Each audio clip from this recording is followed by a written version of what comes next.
Okay, why do you postpone yourself? And so if you're bored in your life, if you feel trapped in your life, you feel like you have no adventure, the biggest thing you can do is wrestle back your imagination. Wrestle back your focus, your presence, your vigor. Actually experience the world in reality and get out of this digital whirlpool spin cycle that you're in. Shout out to Accepting the Universe. I saw his video and I just wanted to give my 2 cents on this. He got this question from Seneca, a Roman philosopher from 2,000 years ago, and it speaks to you very deeply because everyone's guilty of doing this. Everyone has delayed themselves in some way or been focused on something that's not important. Now, do you want the bad news or you want the good news? Which one you want first? The bad news is this is in our nature. It is in our nature to have childhood fantasies, to have a dream when you're a kid that really captures you and pulls you towards something, and then to grow up in your adult life and spend your adult life chasing that childhood dream. That seems to be so just a given of human experience. That's the bad news. The good news is that because we are the problem, we are also the solution. And so the solution is essentially what's been prescribed by many philosophers in the past is essentialism, meaning focus only on what is most essential and cut out the rest of the fat. You also see this in the biblical narrative in the Bible that, you know, keep your eye on God, on the Most High. Live your most perfect life at all moments. Live a life that is pleasing to God, to the ideal life in everything that you do. Worship the Lord in everything that you do. And even if you're not Christian or not biblical, it's the same idea. The secular version of that is essentialism.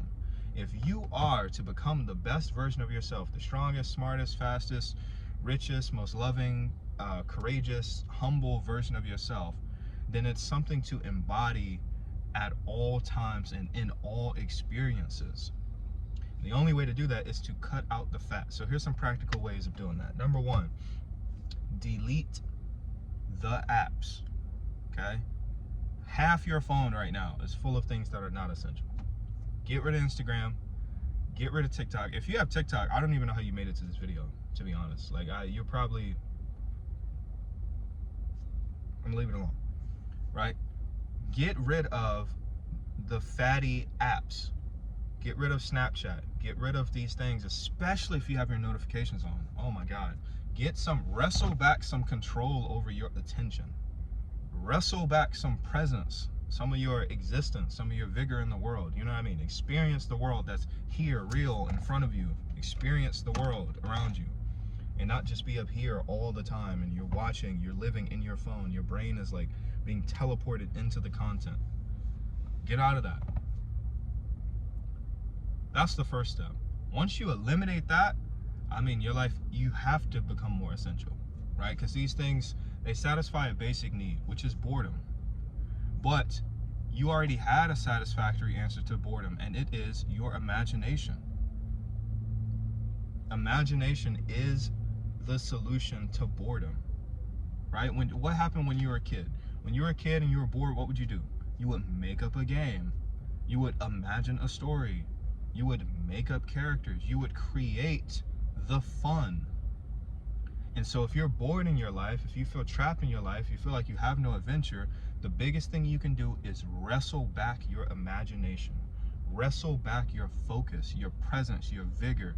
Actually experience the world in reality and get out of this digital whirlpool spin cycle that you're in.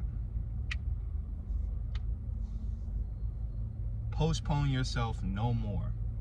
And I'm right there with you. This is something that after seeing that video, I'm gonna double and triple down on. I'm starting a 30-day challenge where I call it the No High Stimuli Challenge. And it's nothing of high stimulus. It's no sugar, no caffeine, no processed carbs, no prawn, no sex, no masturbation, no like weed, alcohol, nothing like that. And yeah, and it's all with the intention of getting back my imagination and that childlike approach to the world. You become so much more youthful, not only in appearance, but also just in your essence, in your energy, in your presence. I know that sounds very like woo-woo, especially for guys. It sounds like, oh, essence, energy, like it sounds very man bun-ish. But in reality, when you get that energy, it really feels like, ah, you know what I mean? Essence, energy, and all that sounds like flowery language, but when you see it, it's, ah, you know what I mean? So, hey, like this video so more people can see it, gain value from it. Thank you as always for watching, and until next time, peace.